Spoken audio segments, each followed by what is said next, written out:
At university comes the final blow to male involvement in education. When you look at university websites and their prospectuses, it becomes very clear that females are their main focus. You'll be hard-pressed to find images of male students on a university website. More women are attending university than men.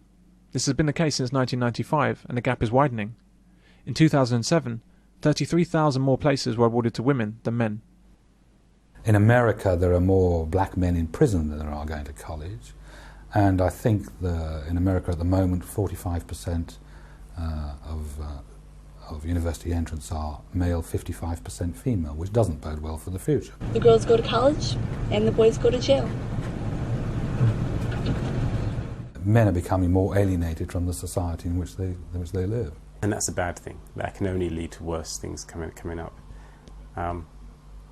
We already see boys don't do well at school. Girls are doing very well at school.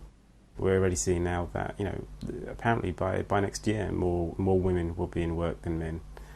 More women will be qualified for skilled work than men.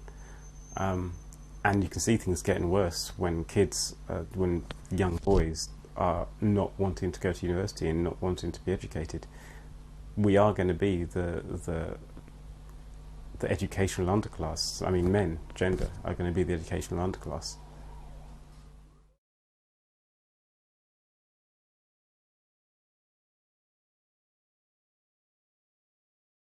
Once again, we have a positive slant on reporting when women benefit.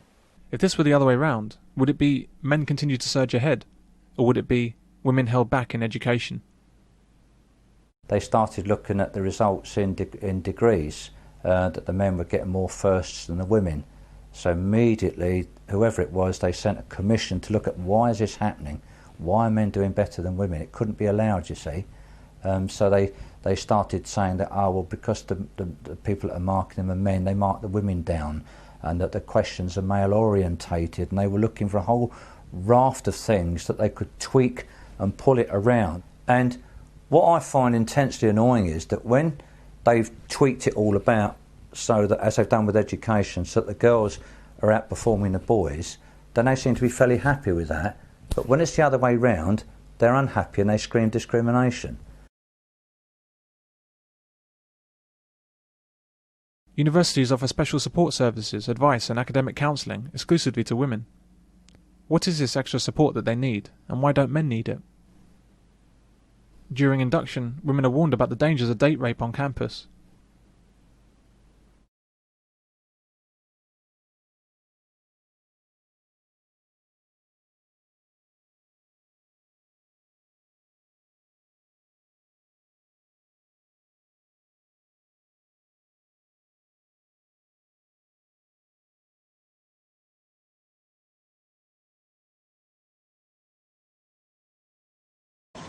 Want to hang out?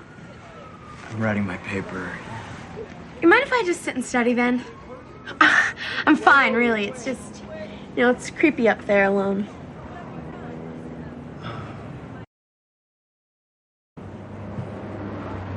All right.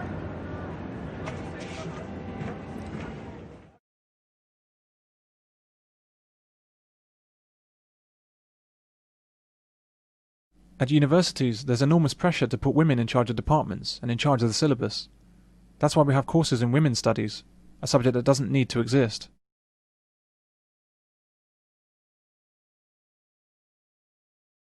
Men and women were never meant to be in competition with each other.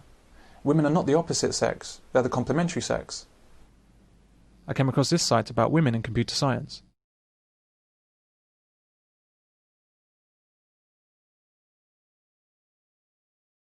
For the simple reason that the numbers of great inventors and scientists that are women are insignificant compared to men. I'll ask a similar question.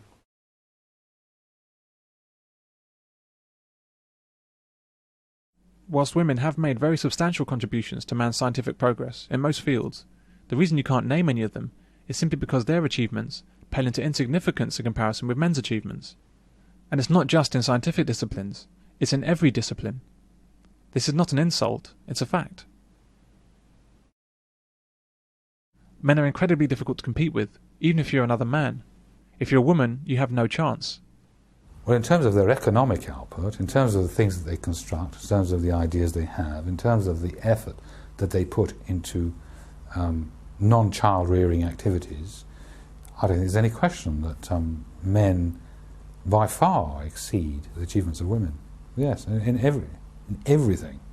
There's very little that I can think of that women can, in areas where women can outperform men, that is of significant economic value to a community, country. I can't think.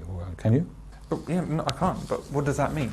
It means that women are lower down the scale of importance. How do we say they're equal importance if not equal worth? Well, because we don't necessarily need to, I mean, I think this is one of the things that women have lost. The value of the value that a person has is not necessarily just based on what they can contribute in the physical world.